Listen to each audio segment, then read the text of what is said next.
अंजलि, तुम्हारा ये ब्रेसलेट तो बहुत सुंदर लग रहा है। किसने दिया? बॉयफ्रेंड ने? अरे नहीं यार, बॉयफ्रेंड ने नहीं, भाभी ने दिया है। सुंदर है ना? पता है मेरी भाभी मुझसे बहुत प्यार करती है। कल तो उन्होंने सब कुछ मेरी पसंद का बनाया था। सच में यार, भाभी कितनी अच्छी होती है ना। जिस ननंद की बहन ना हो, अगर उसको एक अच्छी भाभी मिल जाए तो और क्या ही कहना। अपने कॉलेज फ्रेंड अंजलि की बात सुन चारों बहनें मोना, उर्वशी, कीर्ति और पूनम उदास हो जाती हैं। हमारी सभी सहेलियों के भाइयों ने शादी कर ली है। उन सबकी भाभियां उन्हें कितना प्यार करती हैं, लेकिन एक हमारे भैया हैं जिन्होंने अभी तक शादी नहीं की। अगर हमारे भैया भी शादी कर लें तो हमें भी ऐसे ही भाभी का प्यार मिलेगा। अब तो भाभी का प्यार पाने का एक ही रास्ता है, हमें माँ से कहकर भैया की जल्द से जल्द शादी करवानी होगी। चारों बहनें घर आती हैं और अपनी माँ सुशीला से अपने भैया की शादी करवाने की जिद करने लगती हैं। मेरी बच्चियों, तुम्हें फिक्र करने की कोई जरूरत नहीं है। मैंने विनोद के लिए लड़कियां देखना शुरू कर दिया है। इस साल के आखिर तक मैं उसकी शादी करवा दूंगी। अपनी माँ की बात सुन चारों बहनें काफी ज्यादा खुश होती हैं कि तभी उनके घर के दरवाजे की घंटी बजती है। सुशीला जैसे ही घर का दरवाजा खोलती है तो अपने बेटे विनोद के साथ एक काली लड़की को खड़ा हुआ पाती है। विनोद और उस लड़की ने एक दूसरे का हाथ पकड़ा होता है, जिसे देख सुशीला, विनोद, ये लड़की कौन है और तूने इसका हाथ क्यों पकड़ा है? कहीं ये तेरी गर्लफ्रेंड तो नहीं? अरे माँ, ये मेरी गर्लफ्रेंड है नहीं, बल्कि मैंने और रूपाली ने अभी थोड़ी देर पहले ही मंदिर में 7 फेरे लिए हैं और ये मेरी पत्नी और आपकी बहू है। विनोद, तेरा दिमाग तो कहीं खराब नहीं हो गया? तू ये क्या बकवास कर रहा है? अगर ये कोई मजाक है तो मुझे अभी बता दे। ये कोई मजाक नहीं है, बल्कि मैं सच कह रहा हूँ। मैंने और रूपाली ने शादी कर ली। रूपाली जैसे ही अपनी सास सुशीला के पैर छूने के लिए झुकती है तो सुशीला पीछे हो जाती है। खबरदार, अगर तूने अपने काले हाथों से मेरे पैरों को छुआ तो भले ही मेरे बेटे की जिंदगी में तू आ चुकी है, लेकिन मैं तुझे अपनी जिंदगी में कभी नहीं आने दूंगी। इतना कहकर सुशीला गुस्से में अपने कमरे में चली जाती है। अपनी सास का ऐसा बर्ताव देख रूपाली की आंखों से आंसू टपकने लगते हैं कि तभी रूपाली की चारों गोरी नंद हाथों में आरती की थाली और कलश लेकर आती हैं। भाभी, आप माँ की बात का बुरा मत मानिएगा। वो थोड़ी सी गुस्से वाली तो है, लेकिन दिल की बहुत अच्छी है। हमारे भैया ने उन्हें बिना बताए इस तरह शादी कर ली ना, इसलिए वो आपसे गुस्सा है।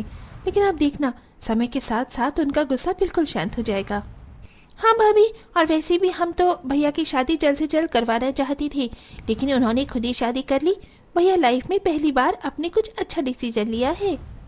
अच्छा जी, बताऊं अभी तुम्हें अपनी भाभी के सामने कुछ ज्यादा बोल रही हो तो माँ।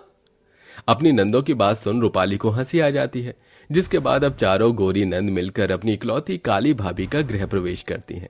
ऐसे ही शादी का दिन गुजरता है और आज रूपाली की पहली रसोई की रस्म होती है। कुछ समझ नहीं आ रहा है कि अपनी पहली रसोई की रस्म में क्या बनाऊं, किस किस को क्या पसंद है, मुझे तो इस बारे में कुछ भी नहीं पता। रूपाली अपनी पहली रसोई की रस्म को लेकर काफी परेशान हो रही थी कि तभी उसकी चारों गोरी नंद किचन में जाती हैं। हेलो भाभी, कैसी हो आप? आई होप भैया ने आपको रात में परेशान नहीं किया होगा। वैसे आज आपकी पहली रसोई की रस्म है ना, तो आप क्या बनाने वाली हो? वही तो समझ नहीं आ रहा है पूनम की, बनाऊं तो बनाऊं क्या? भाभी मेरी मानिए तो आप माँ की पसंद का खाना बनाइए। उन्हें मूंग दाल का हलवा, पालक पनीर और घी वाले पराठे काफी पसंद है। देखना, आपके हाथों का अपना मनपसंद खाना खाकर माँ आपको अपने गले से लगा लेंगी। रूपाली अपनी नंदों के कहे मुताबिक अपनी सास का मनपसंद खाना बनाती है और ले जाकर अपनी सास को परोसने लगती है। माँ जी, आज मैंने अपनी पहली रसोई में सब कुछ आपके पसंद का बनाया है, खाकर बताइए कैसा बना है। तूने सोच भी कैसे लिया कि तेरे इन काले हाथों का बना हुआ खाना मैं खाऊंगी? तेरे इन काले हाथों का खाना खाने से अच्छा है कि मैं जहर खाकर मर जाऊं। इतना कहकर सुशीला अपनी काली बहू के बने हुए सारे खाने को जमीन पर फेंक देती है और गुस्से में अपने कमरे में चली जाती है। अपनी सास के ऐसे बर्ताव से बेचारी रूपाली रोने लगती है। भाभी रोइए मत, आपको ऐसे रोता हुआ देख हमें भी रोना आ रहा है। माँ का बर्ताव आपके साथ भले ही अजीब सा है, लेकिन आप हमारे लिए बहुत खास हैं। चलिए अब जल्दी से रोना बंद करिए। अपने चारों गोरी नंद के समझाने पर रूपाली रोना तो बंद कर देती है, लेकिन सुशीला अब अपनी काली बहू को सबक सिखाने के लिए उसे परेशान करने की साजिशें करती है।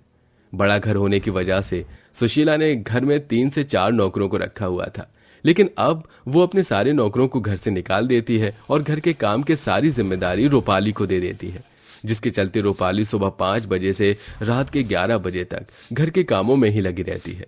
अपनी भाभी को इस तरह नौकरानी की तरह घर का काम करता देख चारों नंदों को बिल्कुल भी अच्छा नहीं लगता और वो सीधा इस बारे में अपनी माँ से बात करती हैं। माँ, भाभी इस घर की बहू है, कोई नौकरानी नहीं। आपने घर की सारी नौकरों को निकाल दिया और उन पर घर की सारी जिम्मेदारी थोप दी। बड़ा शौक था ना उसे इस घर की बहू बनने का, तो अब संभाले जिम्मेदारी, और तुम चारों को उसकी इतनी तरफदारी करने की कोई जरूरत नहीं है। चारों नंद जानती थी कि वो अपनी माँ का बर्ताव तो अपनी भाभी के लिए बदल नहीं सकती, इसलिए अब चारों गोरी नंदे अपनी माँ से छुप छुप कर अपनी काली भाभी की घर के काम में काफी मदद करवाया करती थी। तुम चारों ये क्या कर रही हो? मैं काम कर लूंगी। अगर माँ जी ने तुम्हें देख लिया मेरी मदद करते हुए तो मेरे साथ साथ तुम्हें भी डांटेंगी। अरे भाभी, माँ सो रही हैं और वो 4 बजे से पहले नहीं उठने वाली हैं। और रही बात काम करने की, तो आप सुबह से लेकर रात तक कितना काम करती हैं। आपको खुद के लिए तो जरा भी वक्त नहीं मिल पाता। अब आप जाकर थोड़ी देर आराम कर लीजिए, बाकी का सारा काम हम कर लेंगे। अपना काला रंग होने के बावजूद भी अपनी चारों गोरी नंदों को अपनी इतनी मदद करता देख और उनके दिलों में अपने लिए इतना प्यार रूपाली को काफी खुशी देता है। जैसे जैसे समय बीतता है वैसे वैसे काली भाभी और चारों गोरी नंदों के बीच प्यार भी बढ़ता जाता है। भाभी, आपके हाथों में तो जादू है, जादू। कितनी अच्छी मालिश करती हो आप। सर की तो मेरा तो सारा दर्द ही सर का गायब हो गया। भाभी, आप तो मुझसे प्यार ही नहीं करती। इतनी देर से आप बस कीर्ति के बच्चे की सर की मालिश कर रही हो। मेरी बारी कब आएगी? इसमें नाराज होने वाली कौन सी बात है? अब मैं आपकी सर की मालिश कर देती हूँ।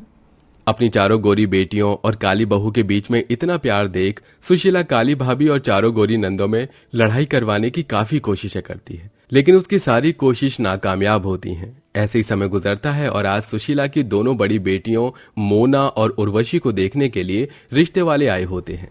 बहन जी, आपके दोनों बेटे और रवि मुझे बहुत पसंद है। अब तो ये दोनों ही मेरे घर के दामाद बनेंगे। तो तय रहा बहन जी कि इस महीने की 15 तारीख को मेरे दोनों बेटों की आपकी दोनों बड़ी बेटियों से सगाई होगी। अपनी दोनों नंद का रिश्ता पक्का होने पर रूपाली काफी खुश होती है और ऐसे ही कुछ दिन गुजर जाते हैं। रूपाली हमेशा की तरह सब्जी मंडी से सब्जी ले रही थी कि तभी उसे आरव और रवि 2 लड़कियों के साथ दिखाई देते हैं।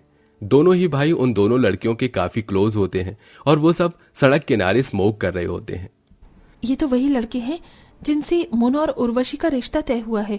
अगर इन लड़कों से मेरी दोनों नंदों की शादी हो गई तो उनकी जिंदगी बर्बाद हो जाएगी। रूपाली जल्दी से घर जाती है और सारी बात अपनी सास को बताती है। अपनी बकवास बंद कर।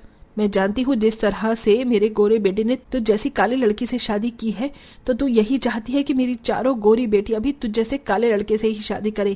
इसलिए तू मुझे उन दोनों अच्छे और सुशील लड़कों के खिलाफ भड़का रही है। माँ जी, मैं ऐसा क्यों करूंगी? मैं सच कह रही हूँ, मेरी बात पर विश्वास करिए। रूपाली काफी कोशिश करती है, लेकिन अब सुशीला ने तो जैसे ठान रखा था, अब वो उन लड़कों से ही अपनी बेटियों की शादी करवाएगी। रूपाली अपनी दोनों नंदों की जिंदगी बर्बाद होता नहीं देख सकती थी, इसलिए अब वो एक प्लान बनाती है। ऐसे ही समय गुजरता है और आज रूपाली की दोनों नंद की सगाई होती है। आरव और रवि उन दोनों को अंगूठी पहनाने वाले होते हैं कि तभी वहां पर वही 2 लड़कियां आती हैं जिनके साथ रूपाली ने रवि और आरव को देखा था। रुक जाओ, तुम्हारी हिम्मत कैसे हुई हमें धोखा देकर सगाई करने की? कौन हो तुम? हम नहीं जानते तुम्हें।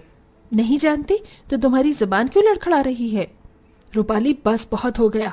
बहुत बदतमीजी सहेली मैंने तेरी, अब और नहीं। रुक जाइए आंटी, अपनी बहू को कुछ कहने से पहले आप ये देखिए। प्रीति प्रिया मिलकर सुशीला को अपनी और आरव की चैट्स और फोटोज दिखाती हैं, जिन्हें देख सुशीला के सामने आरव और रवि की सारी असलियत आ जाती है। तुम्हारी इतनी हिम्मत? तुम लोगों ने हमसे झूठ बोला? निकल जाओ मेरे घर से, वरना पुलिस को बुलाकर जिंदगी भर चक्की पिसवाऊंगी। आरव और रवि पुलिस का नाम सुनकर अपनी माँ के साथ वहां से दुम दबाकर भाग जाते हैं, जिसे देखो माँ, जिस काली बहू से आप इतनी नफरत करती थी, आज उन्होंने हमारी जिंदगी बर्बाद होने से बचाई। अगर वो ना होती तो न जाने क्या होता। तुम लोग बिल्कुल सही कह रही हो। गलती मेरी ही थी कि मैं अपनी बहू के काले रंग की वजह से उससे इतनी नफरत करती रही। बहू, मुझे माफ कर दे। माँ जी, ये आप क्या कर रही हैं? इन चारों को तो मैं अपनी ननन से बढ़कर अपनी बहन मानती हूँ, तो भला मैं कैसे इनकी जिंदगी बर्बाद होते देखती?